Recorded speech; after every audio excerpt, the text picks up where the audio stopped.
দেশের কয়েক জেলায় বিএনপির সমাবেশ ঘিরে নেতাকর্মীদের উচ্ছ্বাস। যে কোনো মূল্যে জনগণের ভোটাধিকার ফিরিয়ে আনতে হবে বললেন তারেক রহমান।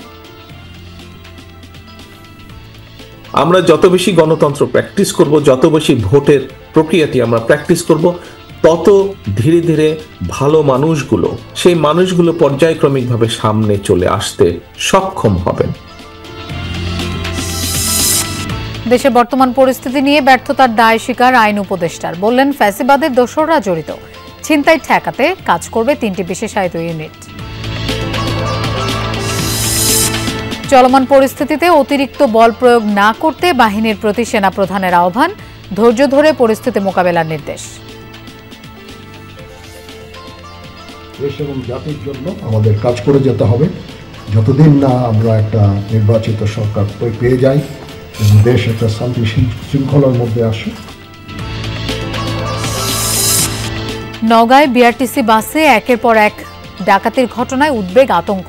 একটি রুটে চলাচল স্থগিত করেছে কর্তৃপক্ষ। সড়কে নিরাপত্তা বাড়ানোর কথা জানালো পুলিশ। জামায়াত নেতার বাধায় সিলেটে থমকে গেছে এলজিইডির সড়ক উন্নয়ন কাজ।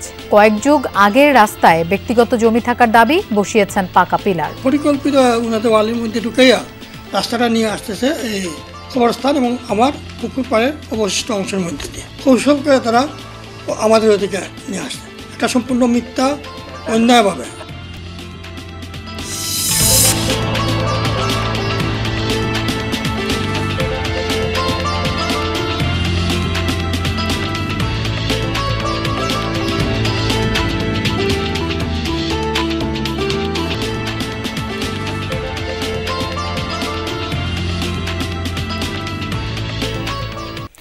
যে কোনো মূল্যে মানুষের ভোটাধিকার ফিরিয়ে আনতে হবে, প্রতিষ্ঠা করতে হবে গণতন্ত্র।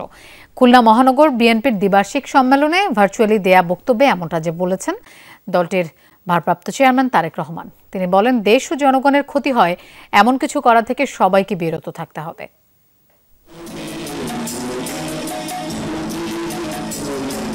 দেড় দশকেরও বেশি সময় পর খুলনা মহানগর বিএনপির দ্বিবার্ষিক সম্মেলন। এই আয়োজন ঘিরে গেল কয়েকদিন ধরেই নেতাকর্মীদের মাঝে উৎসবের আমেজ। আজকে আমরা দলের ভেতরে এই গণতন্ত্র প্র্যাকটিস করছি, দলকে গণতান্ত্রিকভাবে গড়ে তোলার আমরা চেষ্টা করছি। সম্মেলনের প্রথমার্ধে ভার্চুয়ালি বক্তব্য দেন দলের ভারপ্রাপ্ত চেয়ারম্যান তারেক রহমান। এ সময় তিনি বলেন, গণতন্ত্রের সপক্ষের শক্তি হিসেবে চেষ্টা করতে হবে যেন যে কোনো মূল্যে দেশে গণতন্ত্র ফিরে আসে, ভোটের অধিকার প্রতিষ্ঠা হয়। আমরা যদি ভোটের অধিকারকে প্রতিষ্ঠিত করতে পারি বাংলাদেশের মানুষের, তাহলেই আমরা বাংলাদেশকে যেই সর্বনাশের যেই খাদের কিনারায় বাংলাদেশ চলে গেছে সেখান থেকে ধীরে ধীরে আমরা উঠিয়ে আনতে সক্ষম হব। স্বৈরাচার হটানোর লড়াইয়ে নেতাকর্মীদের আত্মত্যাগের কথা স্মরণ করেন বিএনপির ভারপ্রাপ্ত চেয়ারম্যান। অযাচিত তর্ক বিতর্ক করতে গিয়ে জনগণ এবং দেশের স্বার্থ রক্ষার লক্ষ্য থেকে যেন বিচ্যুতি না ঘটে সেদিকে সতর্ক থাকারও আহ্বান জানান তিনি। বিভিন্ন বিষয়ে আলোচনা হবে, তর্ক হবে, বিতর্ক হবে, তবে আমাদেরকে খেয়াল রাখতে হবে আমরা তর্ক বিতর্ক করতে গিয়ে দেশে এমন পরিস্থিতির উদ্ভব যাতে না হয়, যাতে করে সেই স্বৈরাচার হোক অথবা এমন কেউ হোক যারা বাংলাদেশের ভালো চায় না, এমন কেউ সুযোগ পেয়ে যাক, এ ব্যাপারে আমাদেরকে সতর্ক থাকতে হবে। শিক্ষা, স্বাস্থ্য ও দ্রব্যমূল্যের ঊর্ধ্বগতি নিয়েও কথা বলেন তারেক রহমান। জোর দেন দেশে স্থিতিশীলতার উপর। আমাদের হয়তো অনেক সীমাবদ্ধতা ছিল, আমরা অনেক কিছু করতে চেয়েও হয়তো অনেক কিছু করতে পারিনি। জাহিদ হাসান, যমুনা নিউজ। বিশ্বাস করি আমরা যদি আমাদের ঢাকার ধামরাইয়ে সমাবেশের আয়োজন করেছে জেলা বিএনপি। এই মুহূর্তে কথা বলছেন বিএনপি মহাসচিব মির্জা ফখরুল ইসলাম আলমগীর। আমরা সরাসরি সেখানে চলে যাচ্ছি। আমরা ভালোবাসা করতে চাই, অন্যান্য রাজনৈতিক দলগুলোর সঙ্গে আমরা একসাথে কাজ করতে চাই এবং লক্ষ্য আমাদের একটাই, যে বাংলাদেশে গণতান্ত্রিক ব্যবস্থা চালু করা, তাই না? এই গণতান্ত্রিক আমার অধিকারটাকে রক্ষা করার জন্য আজকে দুঃখ হয় যখন দেখি যে কোনো বিষয়ে মানুষ রাস্তায় নামে পড়ে রাস্তাঘাট বন্ধ করে দেয়, এই যে কোনো একটা ঘটনাতেই। এটা কিন্তু আপনার দায়িত্বশীলতার কাজ নয়। ধৈর্য ধরেন, একটা ফ্যাসিস্টকে সরানো হয়েছে, সরকার আসছে, আমরা এই সরকারের সব বিষয়ে সমর্থন করি না, তাকে আমরা কিন্তু ব্যর্থ হতে দিতে চাই না। আমরা চাই যে এই সরকারই যেন অবশ্যই এই নির্বাচনটাকে সম্পন্ন করতে পারে। তাকে আমরা ব্যর্থ হতে দিতে চাই না, সহযোগিতা করতে চাই। প্রথম থেকে সে বলেছি, সহযোগিতা করেছি। আজকে সংস্কারের যতগুলো প্রস্তাব এসেছে সব প্রস্তাবগুলো আমরা দেখছি এবং আমরা তাদের সঙ্গে সেগুলো নিয়ে আলোচনা করছি। কিন্তু একই সঙ্গে সবাইকে মনে রাখতে হবে যে আমাদের এই সুযোগ যা আমরা পেয়েছি এটাকে যেন আমরা হেলাই না হারাই। আমাদের শত্রুরা বিভিন্ন রকম টোপ ফেলছে, টোপ ট্র্যাপ করছে, যেন আমরা উত্তেজিত হয়ে যাই, প্রভোক্ট হয়ে যাই, ওই যে আইন শৃঙ্খলা আমরা নষ্ট করি, নিজের হাতে সব তুলে নেই। আমরা যেন নিজের হাতে আইন শৃঙ্খলা তুলে না নেই, আমরা যেন সহযোগিতা করে দেশকে যেন আমরা একটা নির্বাচনের দিকে নিয়ে যেতে পারি, নির্বাচনের মাধ্যমে জনগণের প্রতিনিধি যেন নির্বাচন করতে পারি, সেই দিকে সবাই এগিয়ে যেতে পারি। বন্ধুগণ, আমার বক্তব্য আমি শেষ করে ফেলব। আপনাদের কাছে আমার আবেদন, আজকে বাংলাদেশ জাতীয়তাবাদী দলের সমর্থক যারা আছেন, কর্মী ভাই যারা আছেন, নেতা যারা আছেন, তারা সবাই অত্যন্ত সজাগ থেকে আজকে যে মিথ্যা প্রচারণা, মিথ্যা আপনার বয়ান দেওয়া শুরু হয়েছে, বক্তব্য দেওয়া শুরু হয়েছে বিএনপির মধ্যে, তাকে আপনারা প্রতিবাদ জানান। প্রতিবাদ জানাবেন কিভাবে? আপনাদের সোশ্যাল মিডিয়া আপনারা সবাই দেখেন, আমি জানি সবার হাতে একটা টেলিফোন আছে, তাই না? এই টেলিফোনে আপনারা জবাব দেবেন। জবাব না দিলে ওরা আস্তে আস্তে অনেক বেশি মানুষকে মানুষ মনে করবে ওইটাই বোধহয় সত্যি। তো ওইখানে আপনারা জবাব দেন আর জনগণকে সংগঠিত করেন, জনগণকে ভালোবাসা দিয়ে জনগণের কাছে চলে যান। আমি আপনাদেরকে আবারও আন্তরিক ধন্যবাদ ও কৃতজ্ঞতা জানাচ্ছি যে আপনারা আজকে ঢাকা বিভাগ, ঢাকা জেলার অবস্থা। দর্শক, ঢাকার ধামরাইয়ে সমাবেশে বক্তব্য রাখছেন বিএনপি মহাসচিব মির্জা ফখরুল ইসলাম আলমগীর। আমরা ছিলাম সেখানে সরাসরি। 19 বছর পর গোপালগঞ্জে অনুষ্ঠিত হচ্ছে বিএনপির জেলা সমাবেশ। সকালে শহরের পৌর পার্কে শুরু হয় সমাবেশ। এতে প্রধান অতিথি হিসেবে যোগ দেন দলটির vice chairman doctor Asaduzzaman Khan Ripon. প্রধান বক্তা কেন্দ্রীয় বিএনপির সাংগঠনিক সম্পাদক শামা ওবায়েদ। দীর্ঘদিন পর জেলায় এমন সমাবেশ হওয়ায় উচ্ছ্বসিত নেতাকর্মীরা। বিভিন্ন স্থানে ব্যানার, ফেস্টুন ও সড়কের তোরণ নির্মাণ করে তারা। সমাবেশে দ্রব্যমূল্যের ঊর্ধ্বগতি রোধ, আইন শৃঙ্খলার উন্নতি ও নির্বাচনী রোডম্যাপ ঘোষণা সহ বিভিন্ন দাবি আদায়ে অন্তর্বর্তী সরকারের প্রতি আহ্বান জানান নেতারা। দেশের বর্তমান পরিস্থিতি নিয়ে ব্যর্থতার দায় স্বীকার করেছেন আইন উপদেষ্টা ডক্টর আসিফ নজরুল। রাজশাহীতে মানবাধিকার বিষয়ক কর্মশালায় এই মন্তব্য করেন তিনি। আইজিপি বলেন, ছিনতাই ঠেকাতে পুলিশের 3টি বিশেষায়িত ইউনিট আজ থেকেই মাঠে নামছে। রাজশাহীতে প্রাইমারি টিচার্স ট্রেনিং ইনস্টিটিউটে দেশের পরিবর্তিত পরিস্থিতিতে মানবাধিকার ও পরিবেশের ওপর গুরুত্বসহ আইন প্রয়োগ বিষয়ক কর্মশালা অনুষ্ঠিত হয়। এতে প্রধান অতিথি হিসেবে যোগ দেন অন্তর্বর্তী সরকারের আইন উপদেষ্টা ডক্টর আসিফ নজরুল। সাংবাদিকদের সাথে আলাপকালে ব্যর্থতার দায় স্বীকার করেন তিনি। বলেন, পরিস্থিতি উত্তরণের চেষ্টা চলছে। মানে এরকম না যে আমাদের এখানে খুব আত্মতুষ্টির স্কোপ আছে, আমাদের আত্মতুষ্টির স্কোপ নাই। আইন শৃঙ্খলা পরিস্থিতি আমাদের এই গত 6 মাসে মাঝে মাঝে মোটামুটি ভালো থেকেছে, মাঝে মাঝে খুব খারাপ হয়েছে। যখন খুব খারাপ কিছু হয় আমরা প্রচণ্ড আত্মজিজ্ঞাসার সম্মুখে পড়ি, খুবই খারাপ লাগে। দেশের বর্তমান পরিস্থিতি অবনতির পেছনে পতিত ফ্যাসিস্ট শক্তির ভূমিকা রয়েছে বলে মন্তব্য করেন আইন উপদেষ্টা। যারা পতিত ফ্যাসিস্ট শক্তি আছে এরা তো আপনার কিছু লোক পালিয়েছে, মেজরিটি তো দেশে থেকে গেছে এবং তাদের হাতে হাজার হাজার কোটি টাকা। এগুলি তো বানানো কথা না, আপনারা জানেন। টাকা থাকলে এবং বদমতলব থাকলে অনেক আইন শৃঙ্খলা পরিস্থিতি নষ্ট করার মতো অনেক কিছু করা যায়। তাদের একটা রোল থাকতে পারে এবং আছে বলেও আমরা অনেকে বিশ্বাস করি। কর্মশালায় আইজিপি বাহারুল আলম বলেন, ছিনতাই ঠেকাতে পুলিশ, র্যাব ও অ্যান্টি টেররিজম নিয়ে গঠিত 3টি বিশেষায়িত ইউনিট এরই মধ্যে কাজ শুরু করেছে। আমরা বিশেষ একটা ব্যবস্থা নেওয়ার জন্য সিদ্ধান্ত নিয়েছি। Rapid action battalion, anti terrorism unit এবং ঢাকা মেট্রোপলিটন পুলিশ 3 অর্গানাইজেশন মিলে তারা একটা ইন্টেন্সিভ পেট্রোল প্রোগ্রাম নিয়েছে।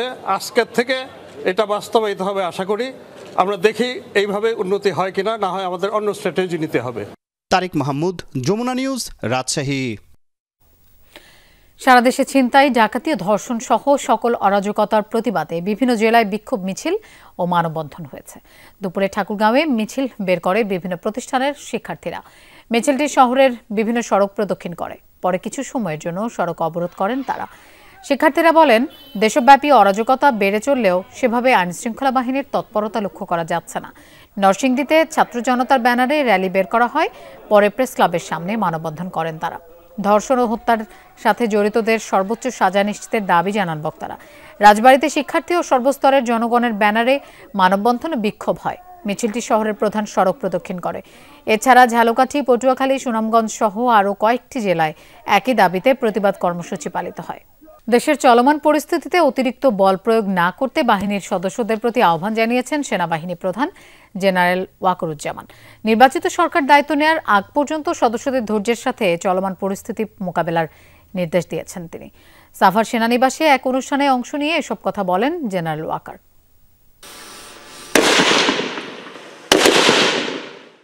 সাভার সেনানিবাসের ফায়ারিং রেঞ্জে আয়োজন করা হয় বার্ষিক প্রতিযোগিতার। এতে প্রধান অতিথি হিসেবে যোগ দেন সেনাপ্রধান জেনারেল ওয়াকারুজ্জামান।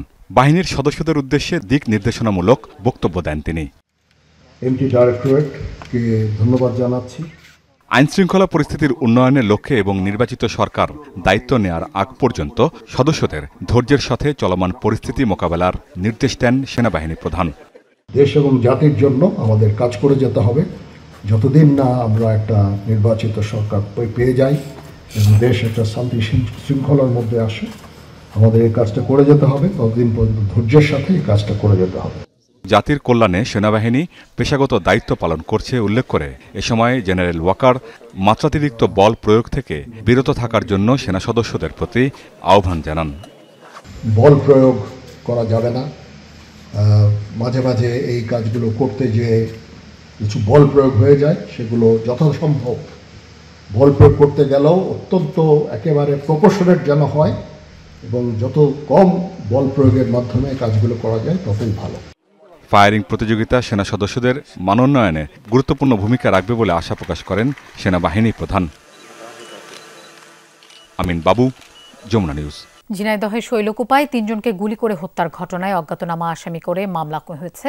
পুলিশ জানায় সকালে নিহত হানিফের ছোট ভাই এই মামলা করেন।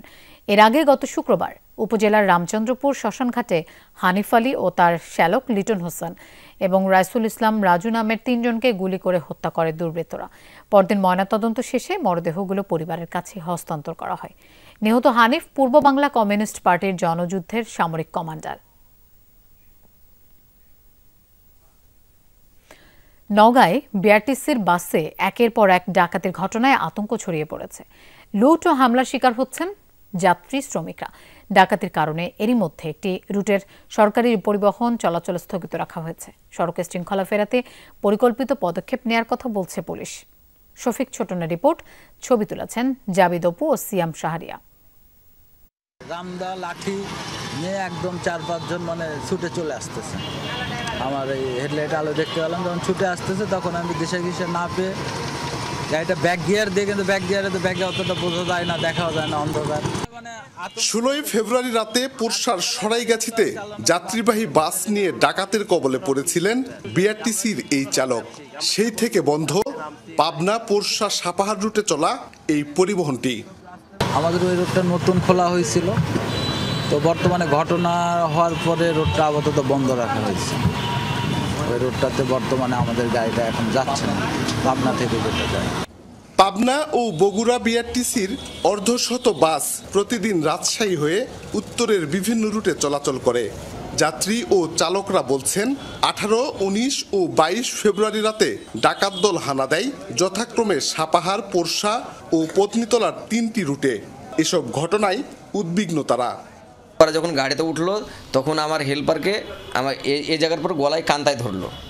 তখন আমি তাদেরকে স্বেচ্ছায় বললাম যে ভাই, আমাদের কাছে যা আছে আপনাদেরকে আমরা সবই দিয়ে দিচ্ছি, কিন্তু কাউকে মারেন না। চালক হেল্পার তো গাড়িতে রোডে রাত্রে যেতেই যাচ্ছে না, যে কারা কখন কি মুহূর্তে কিভাবে কোন বিপদের মধ্যে পড়ে। থানা থেকে যে অস্ত্রগুলো উধাও হয়ে গিয়েছে, সে অস্ত্রগুলো কতটুকু পরিমাণ অস্ত্র আজকে বাংলাদেশ পুলিশ সহ বাংলাদেশ আইন বিভাগ কতটুকু অস্ত্র জব্দ করতে পেরেছে। প্রশাসন যদি টোনটাইট হয় বা দেখাশোনা করে বা প্রশাসন নিরাপত্তা দেয়, তাহলে অবশ্যই এটা রোধ করা অবশ্যই সম্ভব। ডাকাতির ঘটনায় কোনো পদক্ষেপ নেয়নি কর্তৃপক্ষ, এমনকি এসব ঘটনার কিছুই জানা নেই দাবি সংশ্লিষ্ট কর্মকর্তার। পাবনা ডিপুর গাড়ি, আমার না। আমাদের ভাগ আছে ডিপো, ওইখানকার আমাদের একটা ডিপো আছে, সাব ডিপো, ওইখানে 4টা ডিপুর গাড়ি চলে। তো ওইখানকার ইনচার্জ হয়েছে আমাদের মনিজান বাবু স্যার পাবনায়। আপনি কাইন্ডলি একটু ওনার কাছে গেলে ইনফরমেশন পাবেন। হ্যাঁ, ওই গাড়িটা আমার না। কমপ্লেনও পাই নাই, আমাদের কাছে কোনো এরকম রিপোর্টও আসে নাই। আমরা কিভাবে কাজ করবো এটা যদি আপনি বলছেন, আমি আমাদের লোকজনকে কালকে ডাকাই, আমরা ডাকাই দেখি দিন কেন হয়েছে এরকম জানছি। আমি আপনার কাছ থেকে শুনলাম। ডাকাতির কোনো ঘটনা আপনি জানেন না? ডাকাতির ঘটনায় মামলা হয়েছে। বিশৃঙ্খলাকারীদের তথ্য হাতে আছে দাবি করে দ্রুতই পরিস্থিতি নিয়ন্ত্রণে আনার কথা বলছেন পুলিশের এই কর্মকর্তা। গোমস্তাপুর এলাকা, ওই এলাকা আর এই পাশে নগার আপনার পত্নীতলা, পোরশা, সাপাহার, এই 3-4টি থানা নিয়েই এই দলগুলো গঠিত। ইতিমধ্যে আমরা বহুবার এদেরকে বিভিন্ন মামলায় গ্রেপ্তার করেছি। আজ থেকে আমাদের পত্নীতলা, নিয়ামতপুর এই এলাকায় অতিরিক্ত আরও যৌথ চেকপোস্ট আমরা বসাচ্ছি। নওগাঁর বিভিন্ন উপজেলার সড়কে ডাকাতির অন্তত অর্ধশত ঝুঁকিপূর্ণ স্থান রয়েছে। অপরাধ দমনে আইন শৃঙ্খলা বাহিনীকে আরও তৎপর হওয়ার আহ্বান স্থানীয়দের। শফিক ছোটন, যমুনা নিউজ, নওগাঁ। দ্বিতীয় দিনের মতো 5 দফা দাবিতে কর্মবিরতি পালন করছেন বিভিন্ন মেডিকেল কলেজ হাসপাতালের ইন্টার্ন চিকিৎসকরা। পূর্ব ঘোষণা অনুযায়ী সকাল থেকে কর্মসূচি শুরু করেন তারা। চট্টগ্রাম ও রাজশাহী মেডিকেল কলেজ হাসপাতালে কর্মবিরতি পালন করছেন ইন্টার্নরা। এতে চরম ভোগান্তিতে পড়েছেন রোগীরা। অন্যদিকে সিলেট ওসমানী মেডিকেল কলেজের ইন্টার্ন চিকিৎসকরা সিভিল সার্জন কার্যালয়ের সামনে অবস্থান কর্মসূচি পালন করছে। তাদের দাবি, এমবিবিএস ও বিডিএস ডিগ্রি ছাড়া কেউ ডাক্তার পদবি লিখতে পারবে না।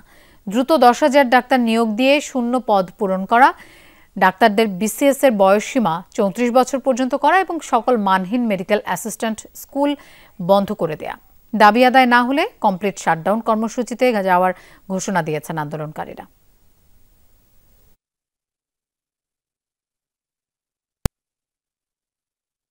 ডাক্তার মোটামুটি পাওয়া যাচ্ছে, আর তারপরেও আসতেছে, কিন্তু একটু মানে আমাদের চিকিৎসাটার একটু সমস্যা হচ্ছে। ডাক্তার না থাকলে রোগীর তো অনেক সমস্যা হবে, রোগীর আপনার মানে ঝুঁকিতে পড়বে। ডাক্তার না থাকলে তো চিকিৎসা হবে না। আমরা আরো আগে থেকে আসলে আন্দোলনটা করে আসছিলাম, যেহেতু গতকাল থেকে আমরা আসলে এক ধরনের না পেরে মানে আমরা আসলে দেয়ালে পিঠ হয়ে গেছে, এরপরে আমরা আসলে কঠোর কর্মসূচিতে গিয়েছি। মানবতা বিরোধী অপরাধে মৃত্যুদণ্ডপ্রাপ্ত জামায়াতে ইসলামের সহকারী সেক্রেটারি জেনারেল এটিএম আজহারুল ইসলামকে মুক্তি না দিলে সরকারের কাছে নিজেকে গ্রেফতারের আর্জি জানিয়েছেন দলটির আমির ডাক্তার শফিকুর রহমান। সকালে শরীয়তপুরের ভেদরগঞ্জে এক পথসভায় তিনি বলেন, বিগত সরকারের আমলে একে একে দলটির 11 শীর্ষ নেতাদের কারাগারে পাঠানো হয়। এর মধ্যে মারা যান 10 জন, কিন্তু দেশের পট পরিবর্তনের হলেও বেঁচে থাকা একমাত্র আজহারুল ইসলামের উপর থেকে এখনো জুলুমের বোঝা নামেনি। তাকে দ্রুত মুক্তি না দিলে তাকেও কারাগারে নিয়ে যাওয়ার আহ্বান জানান আমিরে জামায়াত। মিথ্যা মামলায় যার উপর জুলুম করলো আওয়ামী লীগ, এখনো কি সেই জুলুম চালু থাকবে? এই জন্য এই দলের একজন ছোট্ট দায়িত্বশীল হিসাবে আমি ঘোষণা করেছি যে আজহার ভাইকে ভিতরে রেখে আমি আর বাইরে থাকতে চাই না। সরকার যেন আমাকে গ্রেফতার করে কারাগারে পাঠানোর ব্যবস্থা করে। সিলেটে জামায়াত নেতার বাধায় আটকে গেছে সরকারি রাস্তার উন্নয়ন কাজ। এতে ভোগান্তিতে পড়েছেন দক্ষিণ সুরমা উপজেলার কয়েক গ্রামের মানুষ। কয়েক যুগ ধরে যে রাস্তা ধরে গ্রামের মানুষের যাতায়াত, সেই রাস্তায় নিজের জমি আছে দাবি করে আদালতে মামলাও ঠুকেছেন ওই নেতা। রাস্তায় বসিয়েছেন পাকা পিলার, যে কারণে 1980 সালে গেজেটভুক্ত সরকারি এই রাস্তা পাকাকরণে 82 লাখ টাকা বরাদ্দ দিয়েও কাজ করতে পারছে না এলজেডি। সিলেটের দক্ষিণ সুরমার শাহ সিকান্দার খাজাকালু নামের এই সড়কটি সরকারি গেজেটভুক্ত হয় 1980 সালে। তবে তার আগে থেকেই এই সড়ক দিয়ে চলাচল কয়েক গ্রামের মানুষের। সড়কে 375 মিটার অংশ পাকাকরণে 2023 সালে 82 লাখ টাকা বরাদ্দ দেয় এলজিইডি। শুরু হয় কাজও। 340 মিটার অংশের কাজ শেষে দেখা দেয় বিপত্তি। সড়কে এমন খুঁটি বসান লালাবাজার ইউনিয়নের সাবেক চেয়ারম্যান ও জামায়াত নেতা আফিয়ান চৌধুরী। ফলে আটকে যায় 35 মিটারের কাজ। আফিয়ান যে লোকটা এ জামাতর এখন কর্মী জেলা পর্যায়ে আর তার লগর যে ও দুইজন মানুষে আর তার গ্রামের মানুষে চক্রান্ত করিয়া আগে আছিল বাসর কোটা এখন ফাঁকা কোটা করিয়া যে হলিছে তারা শক্তি আছে উপর লেভেলের মানুষের হাত আছে টেকা দিয়া বন্ধ করে ওইগুলা করে। এটা একটা সরকারি রাস্তা, রেকর্ডও আছে, সেটেলমেন্ট রেকর্ড আছে, বিএস রেকর্ডও আছে। এই রাস্তা দিয়ে চলাচল দুই গ্রামের কয়েকশো শিক্ষার্থীর। উন্নয়ন না হওয়ায় আসছে বর্ষায় ভোগান্তির সংখ্যা তাদের। প্রতিবন্ধকতার কারণে রোগী পরিবহনেও ভোগান্তিতে পড়তে হয় গ্রামবাসীকে। প্রায় 3-4 গ্রামের মানুষ এই রাস্তা দিয়া এনে একটা হাই স্কুল আছে, কিন্ডারগার্টেন স্কুল আছে, মাদ্রাসা আছে 2টা। কোনো জাতর গাড়ি যাইতে পারে না, অ্যাম্বুলেন্স যাইতে পারে না, কারণ বাড়ি না এরা যে রুগী টুগি যাওয়া বা খুব কষ্টকর। ভুক্তভোগীদের অভিযোগ, সড়কে কালভার্টের জন্য সরকারিভাবে বরাদ্দের ব্যবস্থা করেন সাবেক চেয়ারম্যান আফিয়ান, এমনকি সংস্কারের জন্য বরাদ্দের ব্যবস্থা করেন তিনি, অথচ পাকাকরণের শুরু থেকেই বাধা দেন তিনি। যখন এই রাস্তা আইসালপুর রাস্তা নিতা তো ব্রিটিশের আমলের রাস্তা, এই রাস্তা গাড়ি সবসময় গাড়ি টাড়ি আইসে গেছে, এখন গাড়ি টাড়ি যাওয়ার খুব অসুবিধা হয় রাস্তাটা না হওয়ায়। জামায়াতের এই নেতার দাবি, ভুল সড়ক গেজেটভুক্ত দেখিয়ে তার পারিবারিক জায়গার উপর সড়ক নির্মাণের চেষ্টা চালানো হচ্ছে। পরিকল্পিত উন্নত ওয়ালির মধ্যে ঢুকাইয়া রাস্তাটা নিয়ে আসতেছে এই খবরস্থান এবং আমার পুকুর পাড়ের অবশিষ্ট অংশের মধ্যে দিয়ে কৌশল করে তারা আমাদের ওদিকে নিয়ে আসছে। এটা সম্পূর্ণ মিথ্যা, অন্যায়ভাবে। এলজিইডি জানিয়েছে, সরকারি গেজেটভুক্ত বলেই সড়কটি সংস্কারের জন্য বরাদ্দ দেয়া হয়েছে। দ্রুতই জটিলতা দূর করে বাকি কাজ শেষ হবে বলেও জানান তিনি। রাস্তা সরকারি, আমাদের যেটা হচ্ছে পাবলিক চলাচলের কারণে যে রাস্তা হয় সেটা সেইটাকে কি যেন একটা আইনের টার্ম আছে, সেটা সেই মোতাবেক হয়। জটিলতা নিরসন করে দ্রুত রাস্তার কাজ শেষ করবে প্রশাসন, এমনটাই দাবি স্থানীয়দের। নাবিল হোসেন, যমুনা নিউজ, সিলেট। শরীয়তপুরে 4 সাংবাদিকের উপর হামলার ঘটনায় অভিযুক্ত প্রধান আসামি নুরুজ্জামান শেখকে কারাগারে পাঠিয়েছেন আদালত। দুপুরে সিনিয়র জুডিশিয়াল ম্যাজিস্ট্রেট আদালতের বিচারক তন্ময় গাইন এই নির্দেশ দেন। এর আগে মামলার 6 আসামিকে আদালতে হাজির করে পুলিশ। 5 জনের জামিন মঞ্জুর হলেও নুরুজ্জামানকে কারাগারে পাঠানোর নির্দেশ দেন আদালত। পুলিশ জানায়, সদর হাসপাতালের একটি সংবাদ প্রকাশের জেরে 3 ফেব্রুয়ারি জেলা প্রশাসক কার্যালয়ের সামনে হামলার শিকার হয় 4 জন সাংবাদিক। পরে ভুক্তভোগী সাংবাদিক সুজন বাদী হয়ে 7 জনের নাম উল্লেখ করে হত্যা চেষ্টা মামলা করেন।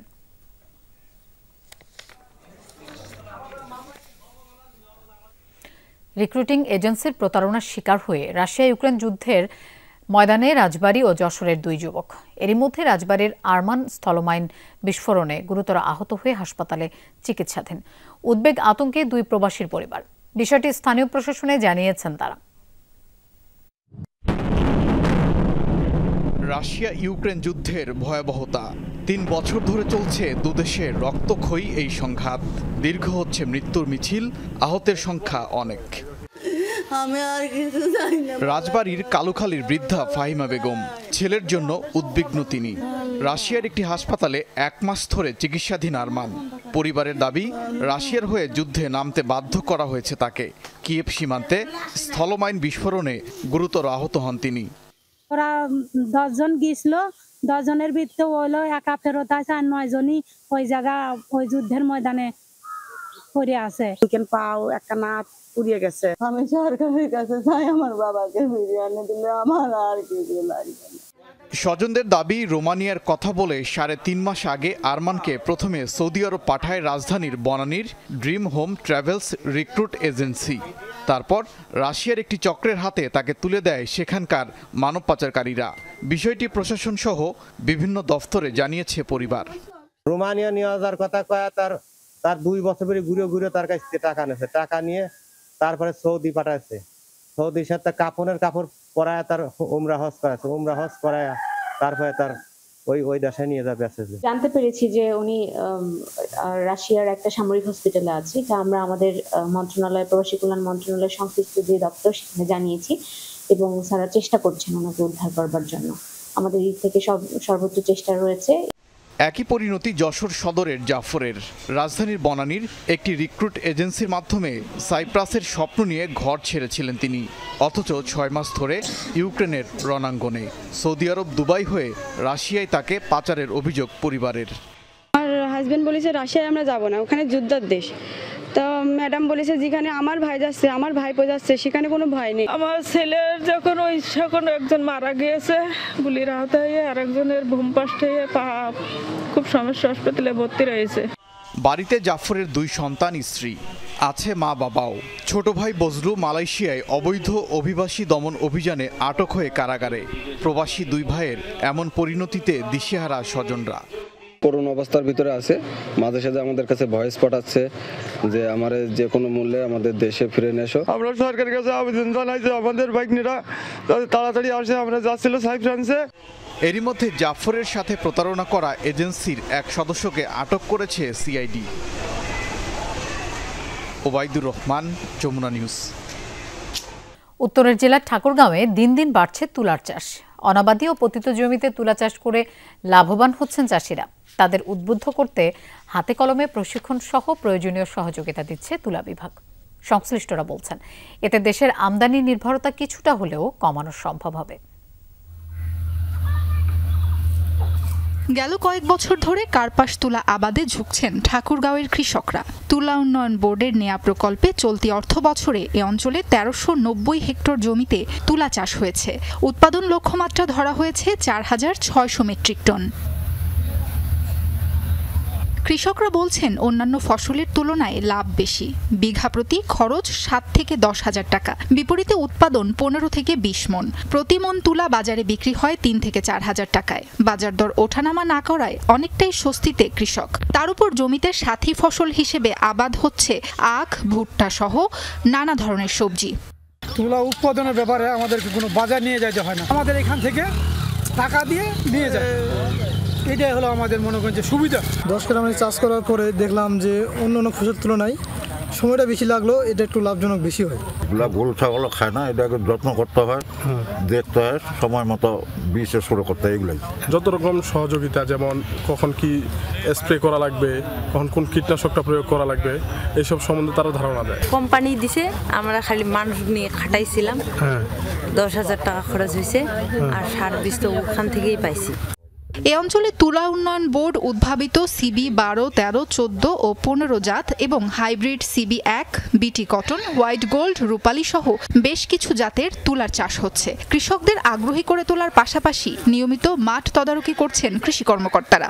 অন্যান্য ফসলে যেভাবে দাম ওঠানামা করে, সেদিক দিয়ে তুলা ফসলের দাম একটা নির্দিষ্ট পরিমাণে থাকে জন্য তুলা চাষি ভাইয়েরা আশ্বস্ত হন এবং তুলা চাষে যে অনেক উপকারিতা আছে সেটা তারা অনুধাবন করছেন এবং পরিবারের সবাই মিলে তারা তুলা ফসলে কাজ করতে পারে। আমাদের চাহিদা বর্ধনশীল, আর তুলার উৎপাদনটা আমরা বলছি যে আসলে একটা জায়গায় স্থির হয়ে আছে আমি বলবো এই মুহূর্তে, এবং হয়তো আজ থেকে 10 বছর আগে এই পরিমাণটা আরো বেশি ছিল।